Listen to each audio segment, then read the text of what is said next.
અરે ભાઈ બાપુ આ વખતે ચૂંટણી ગઈ ને સમાજે ન્યાય બહુ સારો આપ્યો. કોઈની સભા મોડી નહીં. જે આવે ને એની સભા તું આગે બઢો હું તમારે સાથે ધક્કો મારો. અને મોડું વરાતું કામ તો હતું નહીં. ચૂંટણી રોડે જલસા કર્યા. અને જેટલા ઉમેદવારો હોય એને ગમે એટલા વાગ્યા પૂછો કાં કે આવું જ છું. ઘણા તો ઊંઘમાં હુતા હુતા કહેતા હું આવી જાય પણ કઠણાઈમાં. અને એમાં બાપુ એક જણ અપક્ષમાં ઉભો અને છેલ્લા 3 દી બાકી ચૂંટણીના એ ખુલ્લી જીપમાં નીકળે અને ધૂળ્યું ખાઈ ખાઈને ગળું થઈ ગયેલું ધોહરા જેવું. અને ભાષણ કર્યા વગર છૂટક્યો નહીં. ભાઈઓ તથા બહેનો,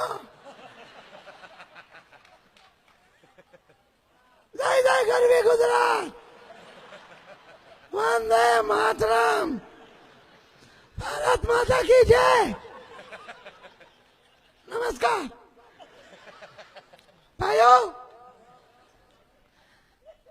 તમારા ગામમાં મથાટું આવ્યો છું ભાઈ. બસ મને એકવાર જીતાડજો પછી તમે સોનું છો.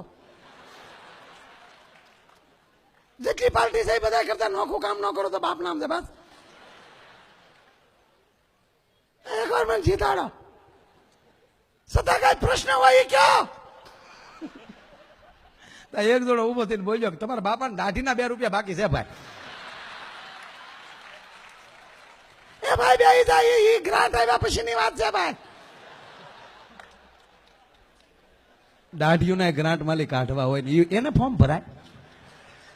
બે જા તું એ બધો બીજો મુદ્દો ઘરની વાત છે. એવી વાતો નહીં કરવાની. બીજો કઈ પ્રશ્ન હોય કયો ભાઈ.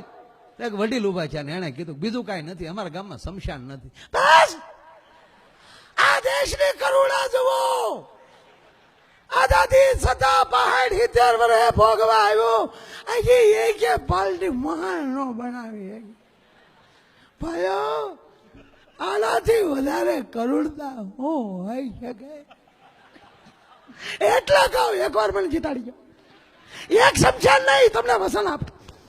એક લઈ ઘીરે ઘીરે શમશાન નો બનાવી દો તો મારું નામ ગુગલો નહીં.